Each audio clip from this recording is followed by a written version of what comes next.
Prague tells the story of Rabbi Judah Loew ben Betzalel, an actual historical figure known as the Maharal, and his creation of a living being made of clay.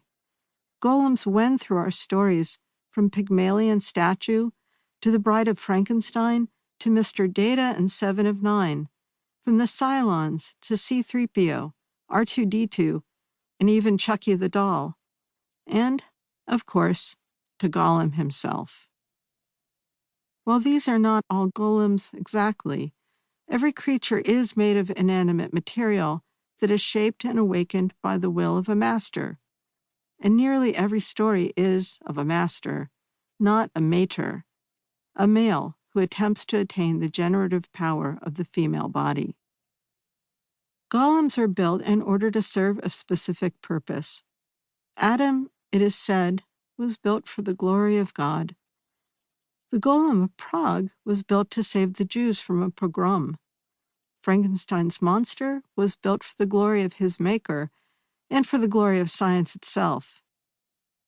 These golems were not created for their own sake. None given purposes of their own or futures under their control. Golems are permitted to exist only if they conform to the wishes of their masters. When a golem determines its own purpose, let's call it hubris, it's almost always destroyed. The golem must stay unconscious of its own existence in order to remain a receptacle of divine will. Yet every tale tells us it is in the nature of a golem to wake up, to search for the path from being an it to an I. In golem stories, the monster is often disabled, speechless, somnambulistic, a marionette acting on dreams and animal instinct.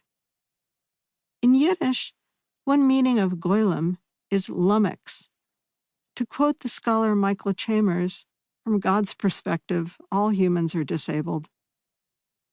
The day I was born, I was a mass, a body with irregular borders.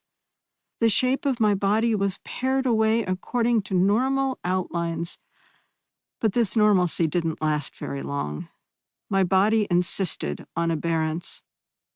I was denied the autonomy that is the birthright of normality. Doctors foretold that I would be a, quote, vegetable, a thing without volition or self-awareness. Children like me were saved without purpose, at least not any purpose we could call our own. I am a golem. My body was built by human hands. And yet, if I was once monere, I'm turning myself into monstrare, one who unveils. Part 1. Chapter 1. Carol's story. It's alive! She told me my story when she was proud of me.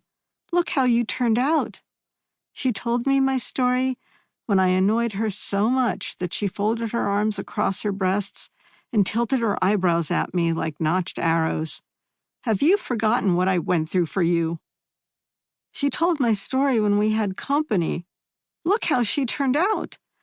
She told my story to every new doctor and nurse who crossed our path.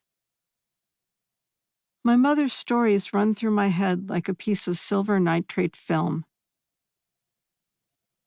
April 1958.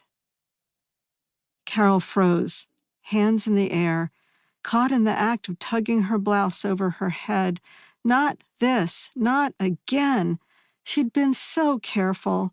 Months on bed rest, moving through the apartment like an overfull balloon, afraid to so much as bump the furniture in case it pricked her skin and spilled her contents onto the floor.